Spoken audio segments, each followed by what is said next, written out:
All right, music fans, welcome back. This is Dave, the Real Music Observer, observing real music in real time for real people, just like you and just like me right here.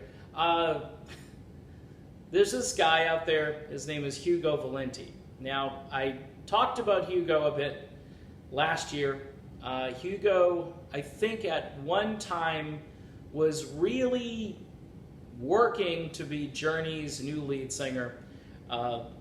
He was in a band years ago called Valenti, after his last name, in the 90s. Really a fantastic voice. And yes, he does sound a little bit like Steve Perry. Now, I get in trouble when I start saying this, because they're a group of Perry people that just put a block, they put this wall of separation between church and state, between Perry, who's the church, and the state, which is anybody who's trying to maybe sound like Steve Perry. Now, Hugo was born with good genes, maybe not the same tight jeans that Steve used to wear back in the early 80s. Wow. It's just the women, they just were into that. Wow, I just went off on a really bad tangent there. Let me bring it back to Hugo. So Hugo has had this career where he started out in his own band in the 90s, and then grunge comes along and just crushes any hopes that he's going to be successful with his own band called Valenti. He records some solo albums. He does this amazing project, which I've been a huge supporter of, Josh Ramos and my buddy Eric Reno and Hugo. Okay, so Hugo's on this. If you haven't heard Ramos Hugo, you need to go buy it. Okay, if you're a Journey fan, okay, you got to have this. Here's the deal about Hugo. Okay, he's in his own Journey tribute band right now. It's called Voyage, and it's a pretty good tribute band, but it doesn't hold a candle to Escape, okay, which is obviously my favorite, and even Resurrection with Ryan Christopher, who I think both Ryan Christopher and Jason Kelty do a lot of Steve Perry phrasing, mimicry. They really have got what Steve did down. Now, even if you don't think vocally they match what Perry's voice was, okay, they understand the things that Perry did when he was a singer. And they bring that to the table. Jason Kelty especially really brings it home for me. I mean, he's the best, all right? And when I hear Hugo sing, I hear a guy who's got all of Steve Perry's voice characteristics, but yet his phrasing, for some reason, when he sings Journey songs, he just doesn't do it for me. But here's the thing.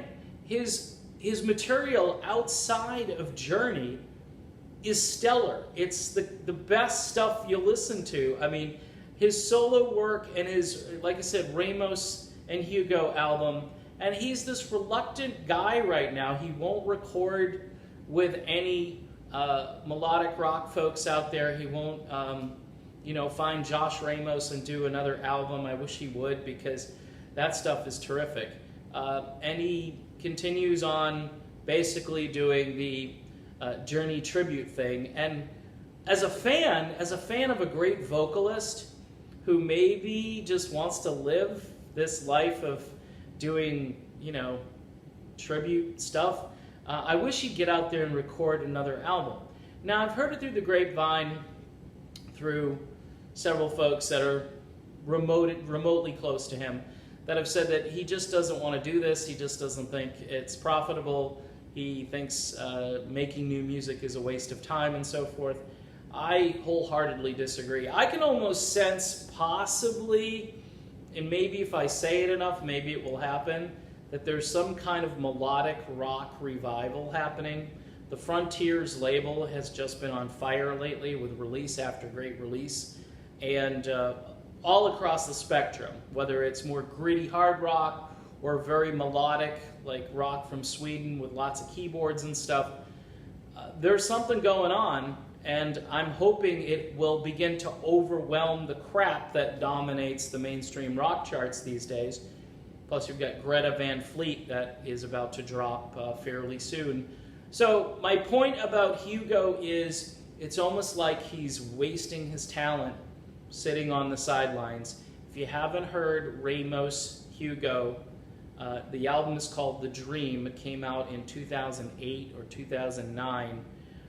That is a must-have for any fan remotely connected to the Journey sound. Okay, if you like Journey, there are other groups out there. Two Fires with Kevin Chalfant is very good, but Ramos Hugo just hits it out of the park. Street Talk is another band that's pretty interesting. Hugo sang one song for them, and I sort of fooled a bunch of people putting that out there and calling it the new Steve Perry single. Most people actually didn't buy it. They were just saying, no, it's not. Because the Steve Perry people, like I say, there's that wall of separation, and nobody's going over that wall. All right, I'm done with this video. If you see Hugo, tell him the Real Music Observer says make an album. Find Josh Ramos or whoever and make an album. See ya, everybody.